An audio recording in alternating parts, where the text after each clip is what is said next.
हाँ, Francis bacon का जो ऑफ स्टडीज नाम का ये एसे है, बहुत ही इंपॉर्टेंट एसे है, और जिस एसे के अंदर हम लोग देखते हैं कि फ्रांसिस बैकन बात करते हैं स्टडी को लेकर के कि किस तरह की स्टडी करनी चाहिए, क्या स्टडी का पर्पज है, क्या चीजें हैं स्टडीज में, है ना। यस। तो ऑफ स्टडीज को हम लोग बहुत अच्छे से पढ़ेंगे ताकि एक एक पॉइंट इसका ऑफ स्टडीज का क्लियर हो जाए। वैसे देखिए, अगर मेरे ओपिनियन में आप लोग देखें तो मैं यही कहूंगा कि ऑफ स्टडीज जो फ्रांसिस बैकन का एसे है वो हर एक कैंडिडेट को पढ़ना चाहिए, ठीक है, चाहे वो कोई भी हो। मतलब ये कोई जरूरी नहीं है कि एक्चुअली में मतलब वो किसी न किसी एकेडमिक में हो तभी वो पढ़ेगा, ऐसा कोई जरूरी नहीं है। ये ऐसे वो ऐसे है जहां पर आपको एटलीस्ट बहुत कुछ लर्न करने का मौका मिलता है। इवन यंग जनरेशन को भी इसे पढ़ना चाहिए, ताकि जैसे होता है ना कि हम लोग अक्सर क्वेश्चंस पूछते रहते हैं कि हमें ये दिक्कत है, हमें वो दिक्कत है, तो ये जो दिक्कत नाम की चीजें हैं ना, तो वो प्रॉपर खत्म हो जाती हैं, समझ लीजिए, ठीक है। चलिए तो स्टार्ट करते हैं हम लोग। हाँ, सीक्वेंस। तो देखिए, जो फ्रांसिस बैकन है, थोड़ा सा फ्रांसिस बैकन के बारे में और उसके बाद सीधा ऑफ स्टडीज पर हम लोग चलेंगे। देखिए, फ्रांसिस बैकन जो है तो ये एक आपके इंग्लिश एसेइस्ट हैं, और इन्हें हम कंसीडर करते हैं known as the father of, he is considered as the father of English essayist, है ना।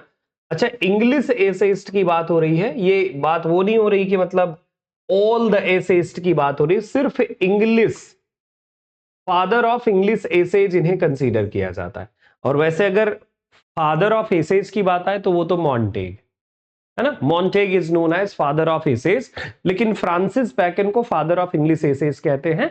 And Charles Lamb is known as the Charles Lamb is known as the prince of essays, ठीक है। Francis bacon जो है, इनकी belonging है Elizabethan और Jacobian time period से, मतलब रेनेसा टाइम पीरियड से बिलोंग करते हैं। और फ्रांसिस बैकन का जो स्टाइल है, अक्सर एग्जाम में पूछ लेते हैं, एफोरिस्टिक स्टाइल है इनका। कौन सा स्टाइल है? इसे हम लोग बोलते हैं एफोरिस्टिक स्टाइल। कौन सा style? Aphoristic. Means this is a kind of style जिसे एपिग्रामेटिकल स्टाइल भी हम लोग कहते हैं। अब ऑफ स्टडी जो एसे है तो यही बेसिकली प्रैक्टिकल जो इनके एसेज है ना फ्रांसिस बैकन के, तो फ्रांसिस बैकन के जो एसेज हैं इनके रिगार्डिंग कहा जाता है कि these are the dispersed meditations. क्या बोलते हैं? Dispersed meditation. और आपको ये बात पता होनी चाहिए कि जो एक बहुत ही फेमस फिगर रहे हैं, एलेक्जेंडर पोप का नाम आपने सुना होगा। एलेक्जेंडर पोप का नाम सुना है? तो एलेक्जेंडर जो पोप हैं वो इनके लिए कहते हैं wisest, brightest and meanest of Mankind. Wisest, brightest and meanest of Mankind कौन कहता है इनके रिगार्डिंग? तो एलेक्जेंडर पोप इनके रिगार्डिंग कहते हैं। बाकी जो डिस्पर्स्ड मेडिटेशंस वर्ड लिखा हुआ है ना, तो डिस्पर्स्ड मेडिटेशंस ये मतलब फ्रांसिस बैकन ने खुद के एसेज को कहा हुआ है। अच्छा, इनके जो एसेज हैं फ्रांसिस बैकन के एसेज, तो फ्रांसिस बैकन के एसेज 3 शिफ्ट में पब्लिश होते हैं, ध्यान रखिएगा, एग्जाम में पूछ सकते हैं।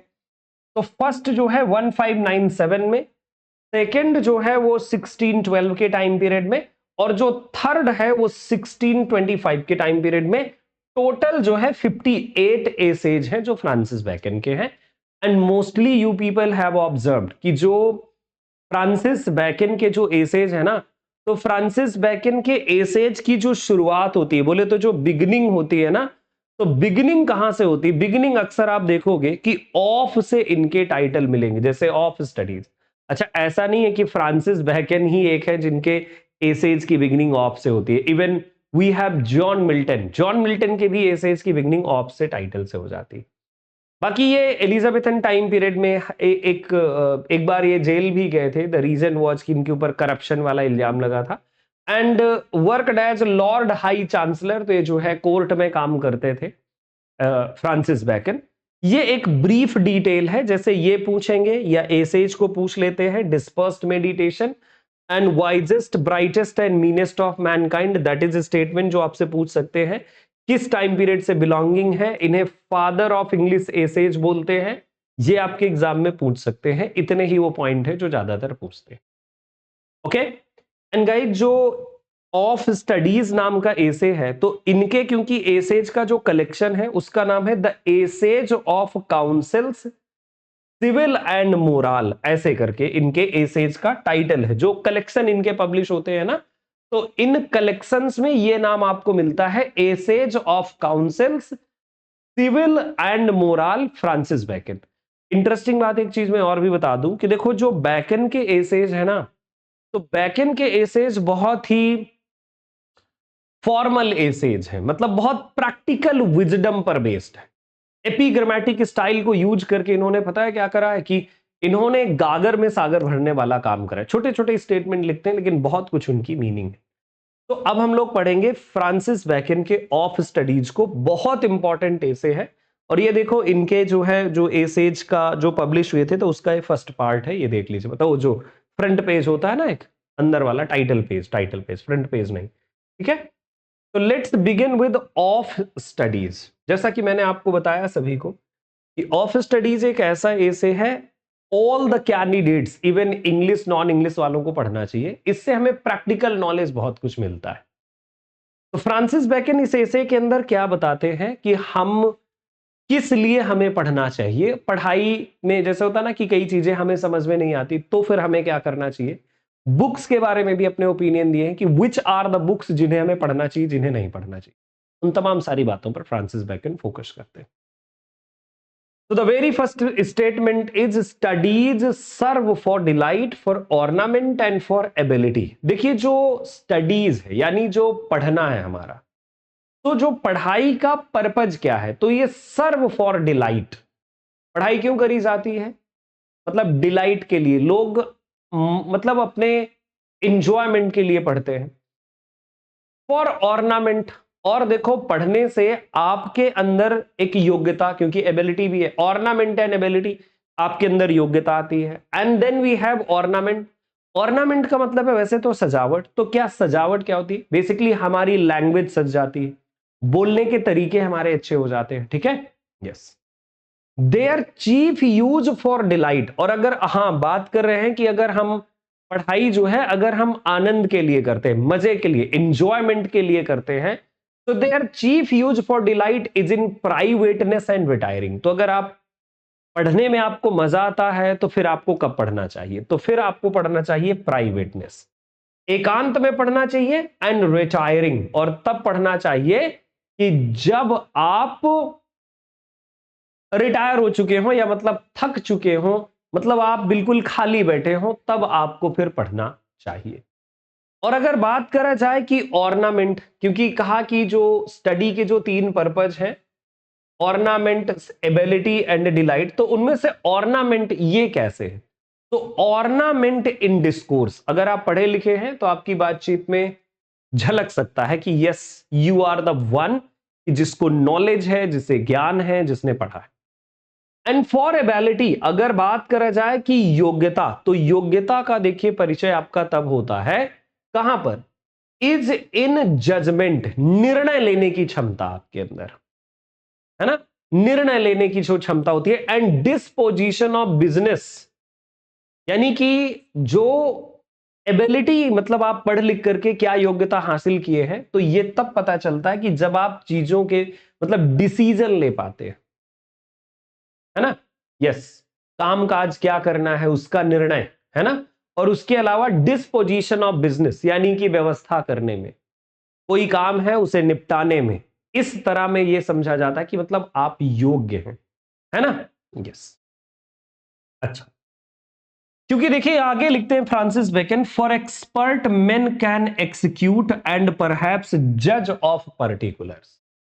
क्योंकि देखिए बात यह है कि जो अनुभवी लोग हुए, तो ऐसा नहीं है कि अगर कोई पढ़ा नहीं है तो वो काम नहीं कर सकता। अनुभवी जो लोग होते हैं ना, for expert man can execute, जो अनुभवी लोग हैं तो वो लोग भी काम को पूरा कर सकते हैं, है ना। यस, एंड परहैप्स जज ऑफ पर्टिकुलर्स, और छोटे मोटे जजमेंट भी ले सकते हैं, छोटी मोटी बातों का निर्णय भी ले सकते हैं, है ना। One by one but the general council, लेकिन ये सारे जो मैटर होंगे ये जनरल काउंसिल के होंगे। सामान्य मामलों में, सामान्य सलाहों में एक एक्सपीरियंस्ड इंसान, जो पढ़ा भी कम हो लेकिन अनुभव हो उसे, वो लोग भी निर्णय ले सकते हैं। लेकिन बात यहां पर आती है, and plots and marshalling affairs come best from those that are learn. लेकिन जहां पर बात हो योजनाओं को बनाने की, अगर मामलों की योजना बनानी हो, है ना, yes, the plots and marshalling of affairs, कई सारे ऐसे अफेयर होते हैं जैसे कूटनीति है, राजनीति है, अलग अलग तरह की जो नीतियां हैं, तो वहां पर समझ में आता है कि वहां देखो पढ़ा लिखा बड़ा होना जरूरी है ना। कि जो आम सलाह में तो सब काम कर लेते हैं, लेकिन योजना बनाना, उन्हें व्यवस्थित करना, तो उसके लिए पढ़ा लिखा होना जरूर। Plots and marshalling of affairs come best, वो बढ़िया कर सकते हैं दो from those that are learn, जो लोग पढ़े लिखे हैं, जिनको नॉलेज है, जिन्होंने पढ़ाई करी है, जो विद्वान लोग हैं, वो कर सकते हैं। अच्छा, आगे देखो क्या कहते हैं कि पढ़ना तो जरूरी है, लेकिन देखिए, to spend too much time, अगर कोई इंसान बहुत ही ज्यादा समय स्पेंड करता है, टू मच टाइम, बहुत ज्यादा अगर समय स्पेंड करता है, किसमें, स्टडीज में, इज स्लॉथ। अगर एक इंसान बहुत ही ज्यादा पढ़ने में अपना टाइम स्पेंड करता है, ये किसकी पहचान है, तो ये पहचान है आलस की। ज्यादा समय पढ़ाई में बिताना, that is sloth. To use them too much for ornament, अपनी बातों में, क्योंकि ऑर्नामेंट का यूज कहां पर है, डिस्कोर्स में, तो अपनी बातों में यह दिखाना बार बार कि मैं पढ़ा लिखा हूं, मैं ज्ञानी हूं, मुझे इंग्लिश आती है, मुझे हिंदी आती है, that means what, that means वो क्या है, to use too much for ornament is affectation, है ना, इज अफेक्टेशन। अगर बहुत ही ज्यादा अपनी वार्तालाप में, अपनी बातचीत में बहुत ही ज्यादा उपयोग करते हैं, तो फिर क्या है, तो ये फिर समझ लो कि एक बनावटीपन है, दिखावटीपन, to make judgement wholly by their rules. और अगर पढ़ाई लिखाई के हिसाब से सारे निर्णय, पूरे के पूरे निर्णय, अगर आप पढ़ाई लिखाई के बेस पर लेते हैं, पढ़ने के नियमों के आधार पर, जो जो पढ़ा है आपने उसके आधार पर लेते हैं, is the humour of scholar, तो यकीन मानो आपका मजाक बनने से कोई नहीं रोक सकता। पूरी तरह से केवल नियमों के आधार पर निर्णय लेना, यह माना जाएगा कि आप पगलेट, दिमाग खराब है आपका। आप देखो, पढ़ा लिखा होना और उसमें अनुभव होना, कहां पर यूज करना है, इसी को कहते हैं प्रैक्टिकल विजडम चाहिए। Practical wisdom, presence of mind चाहिए। ये नहीं कि अब पढ़ लिए तो थियोरी के हिसाब से ही बात करेंगे, है ना। यस, देखो आगे लिख देते हैं Francis Bacon, they perfect nature and are perfected by experience for natural abilities like natural plant. अब बात समझ लीजिए कि दे परफेक्ट नेचर, देखो जो पढ़ाई है यानी जो अध्ययन है, हमारी स्वाभाविक जो क्षमताएं हैं उनको निखार देता है ना। परफेक्ट नेचर हमको कंप्लीट करता है, and are perfected by experience, लेकिन अनुभव जरूर होना चाहिए, है ना। अनुभव से चीजें आर परफेक्टेड बाय एक्सपीरियंस, लेकिन परफेक्ट तो कर देते हैं, लेकिन कंप्लीट परफेक्शन आता है अनुभव से, यानी पढ़ाई और प्लस अनुभव। दैट इज व्हाट की जो हमारा लक्ष्य होना चाहिए, टारगेट होना चाहिए। ये नहीं कि पढ़ लिया है तो पढ़े के हिसाब से ही सारी चीजें होंगी, जो पढ़ लिया है घर में बात भी उसी के हिसाब से करेंगे। यस, प्रैक्टिकल विजडम की जरूरत होती है। और natural abilities are like natural plants. Bacon लिखते हैं क्योंकि देखिए जो स्वाभाविक क्षमताएं होती हैं ना, वो कैसी होती हैं, natural abilities are like natural plants. तो जो स्वाभाविक क्षमताएं होती हैं वो कैसी होती हैं, वो उन नेचुरल प्लांट्स की तरह होती हैं, प्राकृतिक पौधों की तरह होती। अब देखो, जब जैसे कोई पौधा है, कोई प्लांट है, तो उस प्लांट में भी हमें कुछ करना पड़ता है। क्या करना पड़ता है, जैसे जो हमारी क्षमताएं हैं, जो हमने पढ़ लिया, जो नॉलेज हमने ले लिया, तो उसको जब हम प्रैक्टिकल ग्राउंड पर उतारेंगे तो क्या ठीक है क्या नहीं ठीक है, तब हम समझ पाएंगे। तो यहां पर बात यह आती है, natural abilities are like natural plants, natural plants की तरह है। अब प्लांट है वो कहीं भी बढ़ता चले जाएगा, इधर बढ़ेगा उधर बढ़ेगा। लेकिन अगर हमें उस प्लांट को सुंदर बनाना है तो उसकी कटिंग करनी पड़ेगी, प्रूनिंग करनी पड़ेगी। तो आगे लिखते हैं दैट नीड प्रूनिंग, हमें उसकी कटिंग करना होगा by study and studies themselves. Yes, उसी तरीके से तो जो स्वाभाविक क्षमताएं हैं वो पौधों की तरह, जिन्हें समय समय पर छटाई कटाई करनी होगी, है ना। Yes, by study and studies themselves, और जो पढ़ाई है आपको तो ये खुद ही आपको गाइड करती है कि आपको इन चीजों की जरूरत है। Do give fourth direction too much at large, अपने आप में जो है स्टडी जो है आपकी वो खुद अपने आप में विस्तृत दिशा निर्देश देती है ना।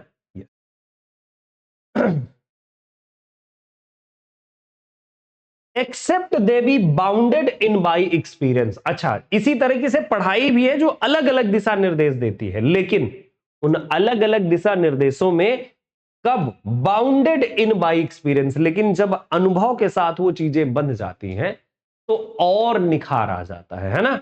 यस, जब तक कि उन्हें अनुभव की सीमाओं में ना बांधा जाए तब तक, तो अनुभव की सीमाओं में बांधा जाने से उनमें निखार बिल्कुल आ जाता है। ठीक है,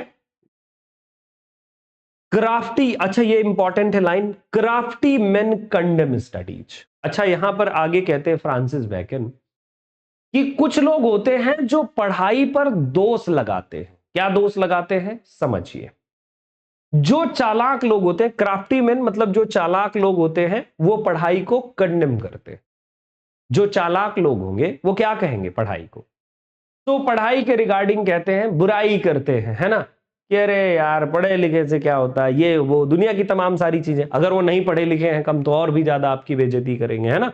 yes, simple man admire them, और जो साधारण व्यक्ति, साधारण नेचर वाले लोग होंगे, सीधे साधे जो लोग होंगे, तारीफ करते कि अरे भाई वाह, आप क्या किया है आपने, तो completed my master degree in English literature and then pursuing PhD. तो जब आपने बताया अरे वाह भाई बहुत अच्छी बात है ना। और जो उस तरह के क्राफ्टी मैन टाइप के लोग होंगे, बड़े चालाक टाइप के लोग होंगे, वो क्या करें यार पीएचडी करके क्या ही होता है, कुछ नहीं हो गया, उन्होंने पीएचडी किया था, तो उन्होंने और 4 एग्जाम्पल दे दिए। ठीक है, yes, simple man admire them and wise man use them, लेकिन जो समझदार लोग होते हैं, जो समझदार लोग होते हैं, तो समझदार लोग हमेशा क्या करते हैं, वो समझदार लोग इसका यूज करते हैं। यस, जो पढ़े लिखे लोग होते हैं, जो समझदार होंगे, वाइज मैन जो विद्वान लोग होते हैं, वो इसका यूज करते हैं कि जैसे मैंने पढ़ाई करी है, अब मैं अपनी पढ़ाई को ग्राउंड पे उतारूंगा कि yes how can I use my knowledge, ताकि मैं अपनी लाइफ की अर्निंग कर सकूं, ताकि अपना नाम कमा सकूं, जीवन बना सकूं, ये सब, है ना। For they teach not their own use, क्योंकि देखो बात यहां पर यह है कि for they teach not their own use, क्योंकि देखिए जो पढ़ाई है, जो आपका अध्ययन है, जो आपने पढ़ा हुआ है, जो आपने पढ़ा हुआ है, तो ये खुद अपना उपयोग नहीं सिखाती कि इसको कैसे उपयोग करना है।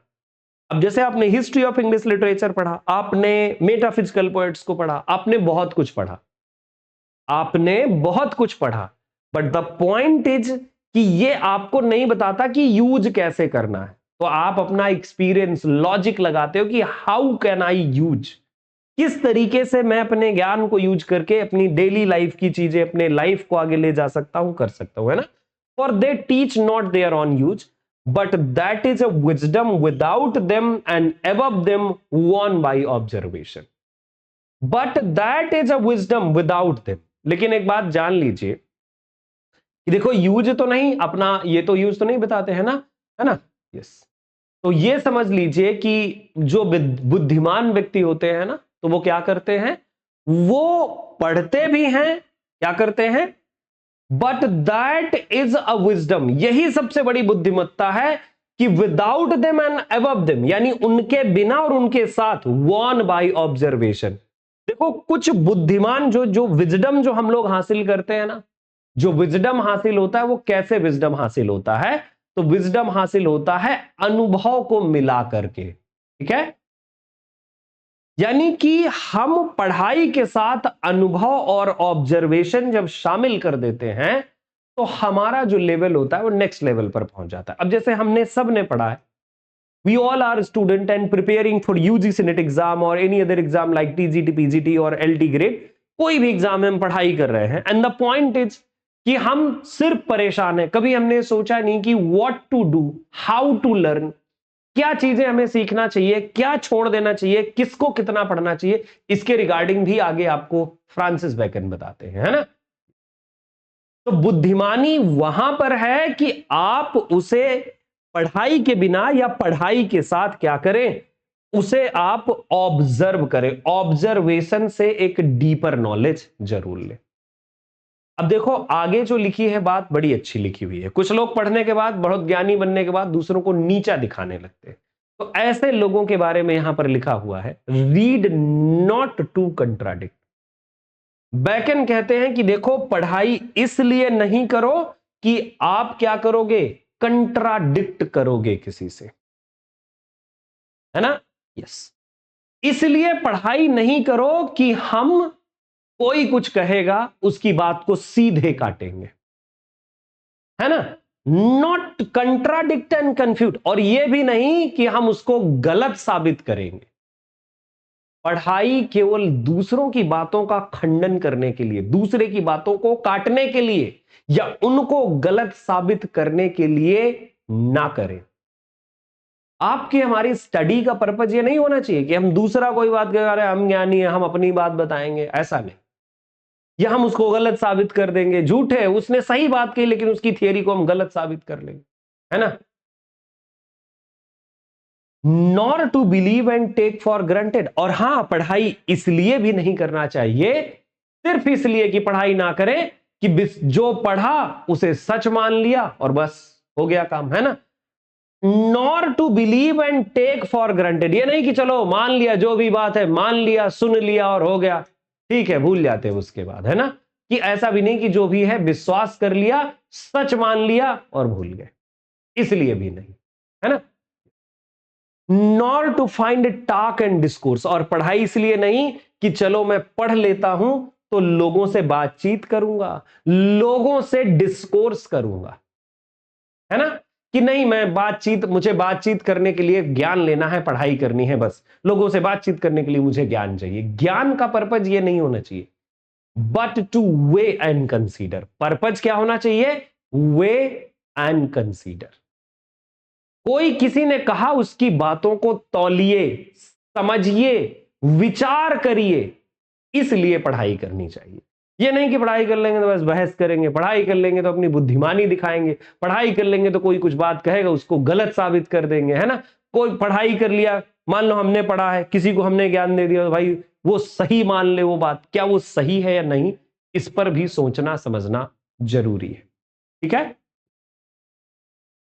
इसके आगे जो अगला स्टेटमेंट है वो और भी ज्यादा, है ना। बिल्कुल इवैल्यूएट, तौलिए, कुछ बोलने से पहले समझिए, है ना। वो कहते हैं ना कि ऐसी वाणी बोलिए मन का आपा खोए, तो पहले अपने आप को तौल लीजिए, समझिए चीजों को कि क्या है ना। Yes, now see some books are to be tasted. अब देखो होता है ना कई बार कि हम ये किताब पढ़ लें, वो किताब पढ़ लें, ये पढ़ें कि ना पढ़ें। अब जैसे आप लोग प्रिपरेशन करते हो, जब प्रिपरेशन करते हो आप लोग, तो अब किसी न किसी एग्जाम की प्रिपरेशन में लगे हुए हो, है ना। और मार्केट में देखते हो, यूट्यूब चैनल देखते हो या कहीं देखते हो, कहीं भी कोई ऐसे 2 पेज दिखा दिया, नोट्स दिखा दिए, कहीं पर भी गए आपको किसी ने बुक बता दिया, किसी ने कहा ये वाली बुक पढ़ो तो किसी ने कह दिया वो वाली बुक पढ़ो। मतलब बहुत कंफ्यूजन होता है कि यार कौन सी बुक पढ़ूं, किसके नोट्स लूं, वो टीचर बेटर है, ये टीचर बेटर है, क्योंकि देखो सब तो अपनी बड़ाई पे लगे हुए हैं। तो कई बार हमारे पास प्रैक्टिकली चीजों के डिसीजन लेने के लिए प्रॉब्लम्स आती हैं कि भाई कौन सी बुक पढ़ूं, कौन सी बुक ना पढ़ूं, क्या करूं क्या ना करूं, है ना। ये बड़े सारे सवाल आते हैं। तो बुक्स के बारे में बताते हैं Francis Bacon, some books are to be tasted. कुछ किताबें ऐसी होती हैं कि जिनको सिर्फ टेस्ट किया जाना चाहिए। Some books are to be tasted, ऐसी किताबें जिनको सिर्फ टेस्ट करना चाहिए। टेस्ट करने का मतलब समझ रहे हो, खा नहीं रहे हो, पचा नहीं रहे हो उसे, बस अच्छा कैसी किताब है, हाँ ठीक है, बस आपने देख लिया उसे, ठीक है, समझ लिया कि हाँ ये ऐसी किताब है, ठीक है। यस, अदर्स टू बी स्वलोड, कुछ उनको जल्दी पढ़ लिया बस निगल गए एक तरीके से, क्या लिखा है उनके अंदर, क्या चीजें हैं, है ना। यस, तो कुछ किताबें ऐसी होती हैं जिन्हें बस थोड़ा बहुत पढ़ना चाहिए, क्योंकि थोड़ा बहुत पढ़ने के बाद आप समझ जाते हैं कि इस किताब के अंदर है क्या।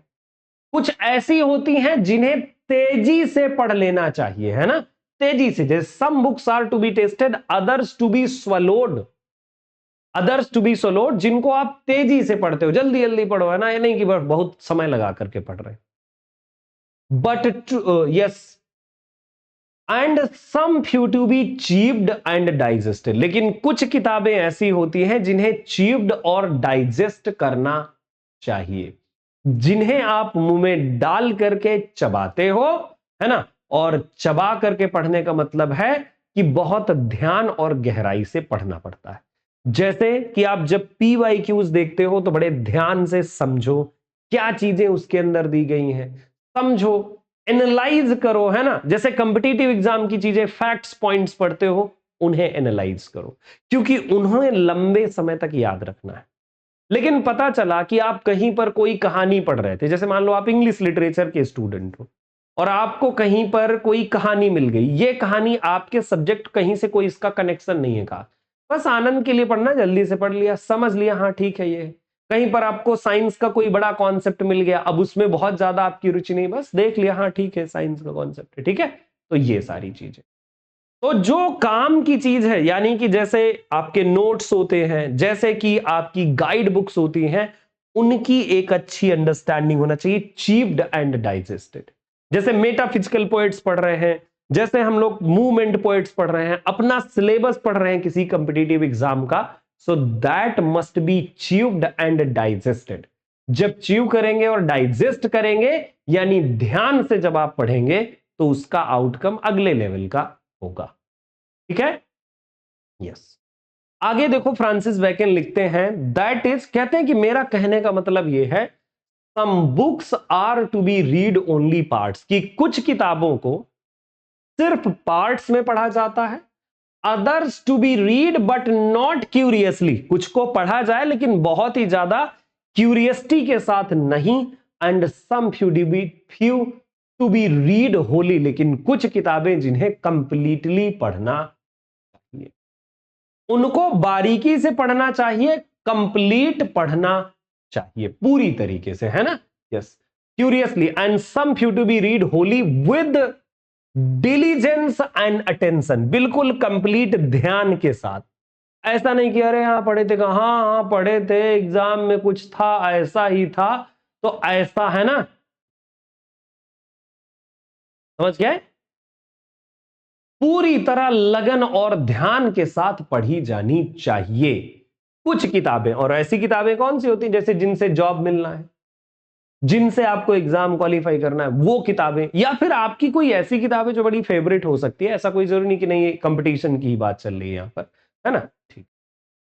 सम books are also may be read by deputy, देखो कुछ किताबें ऐसी होती हैं कि हम उनका वो ले लेते हैं, क्या करते हैं, हम समझ लो कि उनको एक अलग लेवल से देखते हैं, कैसे, मैं इसको समझाने की कोशिश करता हूं। देखिए, कुछ किताबें दूसरों से पढ़वाई जा सकती, मतलब ये यहां पर लिखा है ना कि and some few to be read wholly, sorry, diligence, some books also may be read by deputy, मतलब कोई अटेंडेंट आपने रखा है, कोई आपके लिए काम करता है, और वो काम करने वाला, उसने किताब को पूरी पढ़ दिया, पूरी किताब पढ़ने के बाद अब क्या होगा, उसके बाद वो एक्सट्रैक्ट तैयार कर देता है, अब आप पढ़ लो उसे, है ना। बट यहां मैटर ये होता है कि भाई ऐसा काम आप कब करोगे जब कम महत्वपूर्ण मैटर हो, extracts made of them by others, या फिर आप देखो जैसे समरी पढ़ लेते हो, हम लोग पढ़ते नहीं है समरी, अब जैसे कोई नॉवेल है तो नॉवेल को पूरा एक एक लाइन पढ़ना मुश्किल है, तो किसी ने समरी बताया, उसकी समरी पढ़ ली, कहीं समरी लिखी हुई थी, हम लोगों ने उसे पढ़ लिया, है ना। तो देखिए, हाँ, an extract made of them by the others, but that would be only in the less important argument, लेकिन जब आप किसी वर्क की समरी पढ़े होते हैं, बात ध्यान रखिएगा कि ये काम कहां पर करेगा, कि ये वहीं पर काम करेगा, जैसे आपने समरी पढ़ा है, तो समरी पढ़ने के बाद आप कुछ फैक्ट्स जान जाते हो कि ये कब पब्लिश हुआ, किसने लिखा, सोर्स क्या है ना, या फिर इसकी थीम क्या है, इसकी स्टोरी ऊपर ऊपर क्या है। हर एक चैप्टर डीप लेवल पर आप डिस्कशन नहीं कर सकते, तो ये लिखा हुआ है, yes, but would be only in less important argument. पता चले आपने उस किताब की समरी पढ़ी हुई है और आपका किसी के साथ बहस हो, किसी के साथ आपको डिबेट में जाना, और आपने उस किताब की सिर्फ समरी पढ़ी है, आप उस डिबेट में टिक नहीं पाओगे, नहीं टिक पाओगे, क्योंकि कुछ भी पूछा जा सकता है, वहां पर आप ब्लैंक हो जाओगे। ठीक है ना? Yes. And the meaner sort of book, ये लेस इंपॉर्टेंट आर्गुमेंट की बात है, और मीनर सॉर्ट ऑफ बुक, और ऐसी किताबों के बारे में है जो मीन होती हैं, जो उस लेवल की नहीं होती हैं, साधारण दर्जे की किताबें होती हैं, मतलब जो साधारण किताबें हैं उनके बारे में है ना। Else distilled books are like common distilled waters, flashy things. Else, अगर इसके अलावा मैं कहूं तो कहते हैं आपके फ्रांसिस बैकन कि ठीक है, बाकी अगर मैं बात कहूं ना, तो किताबें तो बिल्कुल डिस्टिल वाटर की तरह, जैसे डिस्टिल वाटर में सारी चीज आपको क्लियर दिखती हैं, वैसे ही समझ लो कि आपको किताब पढ़ने से सब चीज जो भी है उसके अंदर सब दिखता है। आगे इन्होंने कहा कि देखो क्या करना चाहिए, सिर्फ रीड करना चाहिए, सिर्फ पढ़ना चाहिए, राइट करना चाहिए। तो कहते हैं reading make the full man. कोई इंसान जो रीड करता है, नॉलेज अच्छा होता है उसका। Reading make the a full man, मतलब अगर आप जैसे मान लो पढ़ाई करते हैं, मतलब पढ़ने से इंसान पूर्ण बनता है। पढ़ने से, जैसे मान लो मैं हूं तो मैं पढ़ूंगा, काफी पढ़ूंगा तो नॉलेज ठीक ठाक होगा। बट बात यहां पर यह है कि कॉन्फ्रेंस आर रेडी मैन, लेकिन जब पढ़ते हो और किसी के साथ आप शेयर करते हो, हाँ बिल्कुल नॉलेज बिल्ड कर सकते हो, पढ़ करके आपको नॉलेज मिल जाएगा, लेकिन ये कोई जरूरी नहीं है कि आपके पास बहुत नॉलेज है आप किसी को पढ़ा लोगे ना। बहुत सारे लोग हैं, they have sound knowledge of English literature and वो बहुत कुछ जानते हैं उसके बारे में, दे कैन इवन मतलब एक्सप्लेनेशन के बारे में भी बहुत जानते हैं, but the point is they can't express. Shyness है उनकी, उनकी और कुछ प्रॉब्लम्स हैं, they can't speak, they lack of confidence. तो इसीलिए कॉन्फ्रेंस अ रेडी मैन, आपने पढ़ा और पढ़ करके किसी के साथ डिस्कशन किया, है ना। तो क्या होता है, डिस्कशन जब आप करते हैं, जब आप किसी से बातचीत मतलब क्वेश्चन आंसर कर लेते हैं, तो आप उसमें और मजबूत हो जाते हैं, है ना। यस। और उसके बाद ready man and writing an exact man, और अगर आप उसी चीज को पढ़ा, किसी के साथ डिस्कस भी किया, और इसके साथ साथ आपने नोट डाउन भी किया, तो समझ लो कि वो चीजें बहुत सटीक और व्यवस्थित हो जाती हैं। क्यों? क्योंकि जब आप अगली बार उसे पढ़ोगे, जैसे अब आप मेरी क्लास में हो, आपको कोई दिक्कत आई, आपने वहां पर क्वेश्चन रेज कर लिया, थोड़ा सा उसी के बारे में चर्चा हो गई, देन वो पॉइंट आपने नोट भी कर लिया कि ऐसी ऐसी बातें सर ने बताई, देन क्या होता है कि जब भी आप उसे पढ़ोगे तो आप एक मजबूत इंसान होगे, मजबूत नॉलेज वाले, है ना। मींस एक कंप्लीट नॉलेज आपके पास होगा उस चीज का। अब जैसे आज के समय में क्या है, आज के समय में मोस्टली लोग ज्यादातर डिपेंडेंट है, क्या करेंगे, रीड दूसरा कोई कर करके उन्हें बताएगा, चलो रीड करना तो चल गया, है ना। इसके बाद रही बात डिस्कशन की, डिस्कशन छोड़ो, जब भी मौका मिलेगा एआई से पढ़ लेंगे, एआई से पढ़ लेंगे, बात बात पे एआई कर देंगे, बात बात पे कहीं से कॉपी करके पेस्ट कर दिया। जैसे मान लो मैंने आपसे कुछ पूछा, आपने तुरंत गूगल पे कुछ खोला और तुरंत कॉपी करके पेस्ट मार दिया। आपको लगता होगा कि आप बहुत अच्छा कर रहे हैं, बट भरोसा मानो आप बिल्कुल अच्छा नहीं कर रहे हो, आप बर्बाद कर रहे हो खुद को।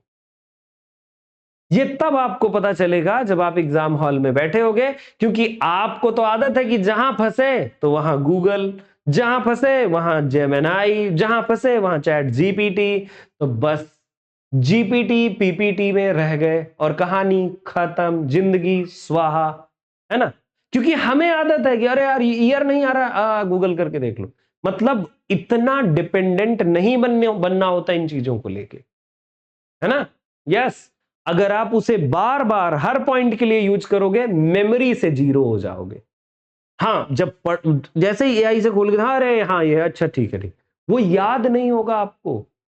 हर पॉइंट पे देखो, मैं कह रहा हूं हर पॉइंट पे। आई एम नॉट सेइंग कि कहीं पर आप फंस गए हो, कहीं पर आपको समझ नहीं आ रही चीजें, तब आपने एआई को यूज किया, that is quite good. But the point is कि जहां पर हर जगह पे, हाँ तो गूगल कर लो, हाँ तो गूगल कर लो, हाँ तो गूगल कर लो। कुछ गुरुजी ने पूछा, गूगल कर लो। सोच कुछ नहीं रहे, गूगल कर लो। सोच कुछ नहीं रहे, गूगल कर लो। तो ये एग्जाम में थोड़ी मिलेगा गूगल तुमको, समझ गए। यस, बिल्कुल बिल्कुल। हेल्प एंड डिपेंडेंसी में आपको फर्क समझना होगा कि हम हेल्प ले रहे हैं या डिपेंडेंट बन रहे हैं। सर हमें यह चीज बता दीजिए, ये कैसे कैसे होगी। कई बार आप खुद उसके लिए प्रयत्न कर सकते हैं। आज के समय में देखो, लोग लिखना नहीं चाह रहे हैं, लिखना चाह रहे हैं, नहीं लिखना चाह रहे हैं। अरे सर हमारे पास इतना टाइम नहीं है कि हम लिखेंगे, आप हमको पीपीटी बना के दे दो। अच्छा चलो, बड़ा मैटर है तो हमने पीपीटी बना के दे दिया, that's quite good. But the point is कि एटलीस्ट आपको रनिंग कुछ तो लिखना चाहिए। मैं समझ लो कि आप लोगों का तो सिलेबस बहुत बड़ा है, बट टीजीटी पीजीटी छोटे एग्जाम्स हैं। उन एग्जाम्स में मैं पढ़ाता हूं, एंड आई फाउंड कि बच्चे 2 पेज नहीं लिखना चाहते। इवन द सेम गर्ल और the same boy that can call twice thrice, और मे बी की हो सकता है कि वो 1 महीने में 15 बार कॉल करे हमारे नंबर पे। सर वो जो आपने विक्रम सेठ पढ़ाया था, विक्रम सेठ का नोट्स नहीं है उसमें। अच्छा, वो जितनी बार उसने कॉल किया है, जितनी देर उसने हमारे नंबर पे बात करा है, भरोसा मानो उतनी देर में उसने विक्रम सेठ के वो पॉइंट लिख लिए होते, और ज्यादा बेटर हो सकता है कि वो होता। क्यों? क्योंकि देखो, लिखेंगे कम पॉइंट्स, एक्सप्लेन ज्यादा करेंगे, और जब लिखोगे तो आप और भी सुधरोगे, याद आपकी चीजें लंबी होंगी। ठीक है। Yes, writing an exact man. बाकी देखो, डिसीजन तो आपका ही है। पढ़ना कहां कोई पढ़ना नहीं चाहता। जॉब सबको चाहिए है, प्रोफेसर सब बनना चाहते हैं, कॉलेज में टीचर सब बनना चाहते हैं, और कह दो तो एक आंसर लिखने में हवा निकल जाती है। ये बात है बेटा। And therefore if a man write little, लेकिन सुन लो कि अगर आप एक ऐसे आदमी हो कि आप लिखते ही नहीं हो, यह बात बहुत अच्छे से सुनना चाहिए। And therefore if a man write little, इसीलिए अगर कोई इंसान लिखता कम है, he had need have a great memory, उसकी याददाश्त की क्षमता बहुत अच्छी होनी चाहिए। जो इंसान नहीं लिखता है, he had need have a great memory, थोड़ी बहुत नहीं, इतने लंबे लेवल की मेमोरी चाहिए कि सुना की याद, समझ गए। तब वो ना लिखे या कम लिखे तो चलेगा। अगर कोई इंसान किसी से बात नहीं करता, इफ ही कन्फर लिटिल, कभी आप उस टॉपिक पर, उस मुद्दे पर किसी के साथ बात नहीं करते हैं, तो फिर क्या आपको चाहिए? लिखता कम है तो याददाश्त बहुत तेज होनी चाहिए। अगर वो बातचीत कम करता है तो she had need have a present wit, तो उसके पास ना प्रेजेंस ऑफ माइंड बहुत तगड़ा होना चाहिए, बहुत ही दमदार प्रेजेंस ऑफ माइंड। ठीक है। यस, अगर कोई इंसान बातचीत कम करता है तो उसकी बुद्धि बहुत तेज होनी चाहिए कि वो रिप्लाई कर पाए चीजों का, अब तो फिर अच्छा है। ठीक है। Yes, and if he read little, और कोई ऐसा इंसान जो पढ़ता कम है, ही हैड नीड है मच कनिंग, तो उसे इतना ज्यादा चतुर और चालाक होना चाहिए, इतना क्लेवर होना चाहिए, to seem to know that he doth not, कि ऐसा लगे कि नहीं वो इस मामले में जानता नहीं है, मतलब किसी को समझ ही ना आए कि वो इस मामले में जानता नहीं है। अब समझ लो बात, इतना उसे कनिंग होना चाहिए। यदि कम लिखता है तो याददाश्त बहुत तेज हो, बातचीत कम करता है तो समझ लो क्वेश्चन आंसर की उसकी तकनीक बड़ी अच्छी होनी चाहिए, बहुत तेज होनी चाहिए, और अगर पढ़ता कम है तो उसे इतना चालाक होना चाहिए कि अगला कोई जान ना पाए कि उसे इस चीज का ज्ञान नहीं है। लेकिन बात एमसीक्यू की जब आएगी तो ज्ञान ही चाहिए, कोई चालाकी नहीं चलेगी, क्योंकि आपको एग्जैक्ट पता ही होना चाहिए। ठीक है। अब कई बार ये बात आती कि सर हमको याद नहीं होता, हमको ईयर याद नहीं होते, हमको ये नहीं याद होता, हमारी तकलीफ ये है, हमारी तकलीफ वो है, तो उनके रिगार्डिंग भी बात करते हैं। फ्रांसिस बैकन लिखते हैं कि हिस्ट्रीज मेक मेन वाइज, इतिहास पढ़ने से लोग समझदार बनते हैं। समझ गए? इतिहास, स्टडी, हिस्ट्री अगर आप पढ़ते हैं तो हिस्ट्री पढ़ने से क्या होता है? हिस्ट्री पढ़ने से इंसान बुद्धिमान बनता है। जब आप हिस्ट्री पढ़ते हो, इसीलिए हिस्ट्री ऑफ इंग्लिश लिटरेचर आप सभी को पढ़ाया जाता है। ठीक है? इसीलिए आप सभी को हिस्ट्री ऑफ इंग्लिश लिटरेचर पढ़ाया जाता है, नहीं तो कोई जरूरत नहीं थी हिस्ट्री ऑफ इंग्लिश लिटरेचर पढ़ाने की, ताकि आप क्या बने? बुद्धिमान बने। ठीक है? यस। पोएट्स विटी, अगर आप पोइट्री पढ़ते हो तो आप में बुद्धिमत्ता आ जाती है। पोइट्री है ना, अगर आप पोइट्री पढ़ते हो तो पोइट्री पढ़ने से क्या होगा? देखो, इतिहास से बुद्धिमान बनते हो, लेकिन अगर जब आप पोइट्री पढ़ते हो तो आप में तर्क की शक्ति आती है, आप छोटे शब्दों से भी बड़ा अर्थ निकाल पाते हैं, इस काबिल बन पाते हैं, आप हाजिर जवाब देने के काबिल बन पाते हैं। मैथमेटिक्स सटल, गणित, जब आप मैथमेटिक्स लगाते हैं तो आपका दिमाग बड़ा तेज होता है। अच्छा अच्छा अच्छा, ये फटाफट आप सोच पाते हैं ना। सटल, बिल्कुल तीक्ष्ण, जो आपकी सोच होती है, तो ये सूक्ष्म और बहुत तार्किक बनती है आपकी सोच जब आप मैथमेटिक्स पढ़ते हो। और नेचुरल फिलॉसफी, अगर बात करी जाए दर्शन की, अगर आप नेचुरल प्राकृतिक दर्शन अगर आप पढ़ते हो तो इससे क्या होता है? आप डीप, आपकी जो सोच है वो गहरी बनती, सोच में आपकी गहराई आती है। नहीं वैसे बोले चले गए, तो सोच में गहराई, फिलॉसफी पढ़ो, क्योंकि आप फिलॉसफी में कॉन्सेप्ट पढ़ोगे और सोचोगे। एंड मोरल ग्रेव, और अगर आप मोरालिटी पढ़ते हैं, मोरालिटी मतलब समझते हो, नीति शास्त्र अगर आप पढ़ते हैं, है ना, तो नीति शास्त्र पढ़ने से आप क्या बनेंगे? ग्रेव, संयमित बनेंगे कि किस पथ मार्ग पर चलना चाहिए, कौन सा मार्ग सही है चलने का, है ना, क्या तरीके। तो आप में गंभीरता आती है, आप संयमित बनते हैं, संयम आता है आप में। Logic and rhetoric able to contend, और अगर आप तर्क शास्त्र और रेटरिक मतलब अलंकार शास्त्र अगर ये दो पढ़ते हैं तो आप किस चीज में महारत हासिल करेंगे? कंटेंड करने में, किसी से बहस करने में। क्यों? क्योंकि आप लॉजिक पढ़े हैं तो तर्क देंगे, और अगर रेटरिक पढ़े हैं जहां पर आप अलग अलग तरह के एग्जाम्पल बढ़िया से दे सकते हैं, है ना। फ्रांसिस बैकन लिखते हैं एबंट स्टडिया इन मोर्स। आगे इन्होंने एक दूसरी लैंग्वेज को यूज करते हुए इन्होंने लिखा, पढ़ाई लिखाई हमारे स्वभाव और व्यवहार को प्रभावित करती है। हम पढ़े लिखे हैं तो हमारा स्वभाव और हमारा व्यवहार बहुत कुछ चेंज नजर आता है। ने देयर इज नो स्टोन और impediment in the wit but may be wrought out by fit studies. और अगर कोई ये बहानेबाजी कर रहा हो, कौन सी बहानेबाजी? ये बहानेबाजी कि हमको तो याद ही नहीं होता, हमको तो समझ ही नहीं आता, तो वो सब बहानेबाज हैं, कामचोर हैं एक नंबर के। उन लोगों को बेकार मैं कह सकता हूं, वो जानबूझ करके नौटंकी मारते हैं कोचिंग ज्वाइन करने के बाद, ये बताना चाहते हैं कि अरे हम तो सर पैसा दे दिए, अब आप ही पढ़ाओ, हम जो पढ़ाओगे वही समझेंगे। मतलब ऐसा कुछ भी नहीं है। समझ गए? यस।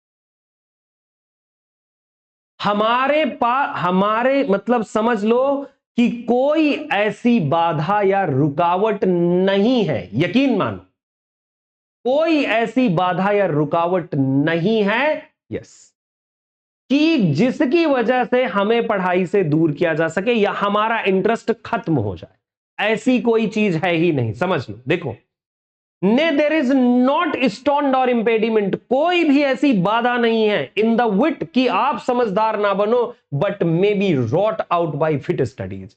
अगर ऐसी कोई बाधा है तो सही तरीके का अध्ययन उस चीज का उपाय है, यानी सही तरीके की पढ़ाई से उस रुकावट को दूर किया जा सकता है। जैसे कहते मुझे ईयर याद नहीं होते, दांत निकाल करके कह दिया सर हमको क्रोनोलॉजी याद नहीं होती। जब पढ़ते नहीं हो तो क्रोनोलॉजी कहां से याद होगी? जब दिमाग क्रोनोलॉजी में लग नहीं रहा है तो कैसे याद होगी? गर्लफ्रेंड एक बना लो, उसके गली का जो डॉगी है वो भी पता चल जाता है कि वो कौन से कलर का है और माथे में उसके परसों के दिन टीका कौन सा लगा था। गाय जो खड़ी थी कॉर्नर में वो कैसी थी, घर के सामने पेड़ में फ्लावर कैसे थे, वो आज कौन से चप्पल पहन के आई थी, कितने ऊंचे थे कितने नीचे थे, सब पता चल जाता है। और इधर एक ईयर याद करना, गुरुजी हमको याद नहीं होता, तो सब फालतू की बहस है बिना मतलब की। ठीक है, एक बार वो नंबर ऐसे झलक दिखा दे तो रट जाते हो, मोबाइल नंबर 9125090515 पूरा रटाया रहेगा। लेकिन अगर यहां ईयर याद करने को कह दो, यहां 10 फैक्ट याद करने को कह दो, यहां यूजीसी नेट क्वालिफाई करने के लिए, टीजीटी पीजीटी क्वालिफाई करने के लिए 5000 फैक्ट्स किसी को याद करने पड़े तो उनकी दादी कह रहे नहीं सर हमसे नहीं हो पाएगा, बहुत कोशिश किए हैं हो नहीं पाता, रील्स दिखा लो दिन भर देख लेंगे। तो यही है, देखो ऐसी कोई बीमारी नहीं, ऐसी कोई दिक्कत नहीं, कोई इंपेडिमेंट नहीं है कि आप फिट स्टडीज से क्योर नहीं कर सकते।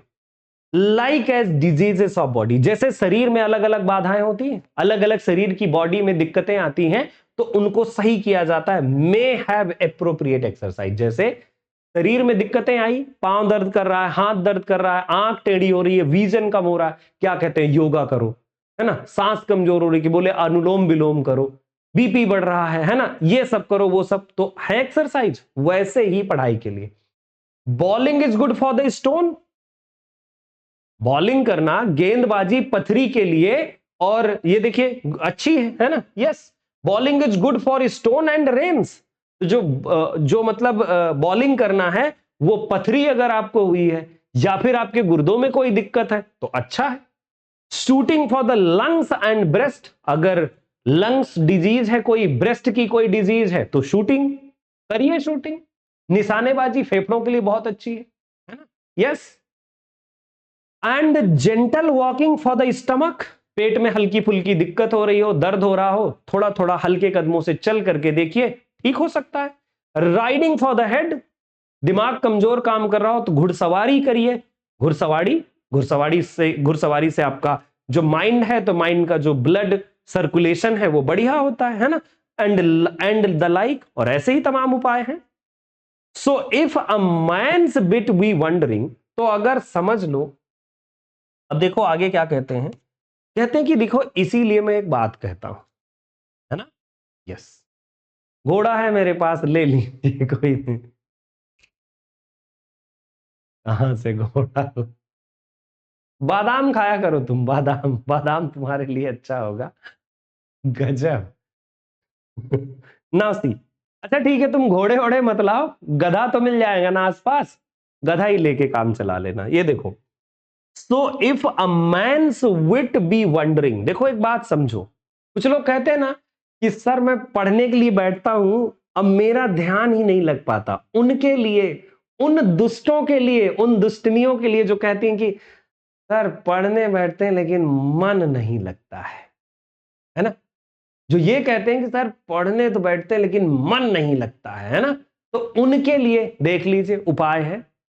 कौन कौन है जिसका मन ना लगता हो पढ़ने में? देखिए, तो if man's wit be wandering, अगर आपका दिमाग भटकने लगता है, अगर किसी भी व्यक्ति का मन भटकता है तो उसे क्या पढ़ना चाहिए? Let him study the mathematics, दे दो उसको मैथ के सवाल, कहां भटक के जाएगा, और भटक के जाएगा तो मैथ लगा नहीं पाएगा। क्या बात है, लगाओ मैथ, भटकता है किसका किसका, अरे सर मेरा दिमाग बहुत, मतलब मैं पढ़ने बैठता हूं मुझे कुछ और याद आने लगता है, वो याद आने लगती है, वो याद आने लगता है, तो लगाओ मैथ।